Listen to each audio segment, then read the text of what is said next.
झुकने वाला आदमी नहीं हूं। डराने का काम करने का कोई जरूरत नहीं है। भाजपा ने जो कमिटमेंट दिया वो पूरा करने का काम भाजपा का चीफ मिनिस्टर करेगा।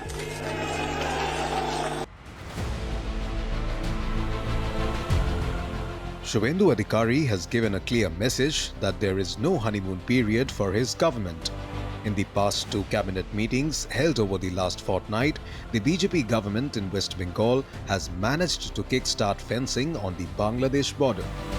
It has cracked down on illegal constructions and encroachments around crucial locations, reopened cases gone cold against TMC cadres, and discontinued religion-based salaries and emoluments. Fresh FIRs have been filed on complaints that were ignored and high-profile criminal cases such as Arjikar rape and murder and post-poll violence of 2021. Some say Suvendu government is an overdrive model, while the TMC has been holding protests against the bulldozer action, calling it inhuman.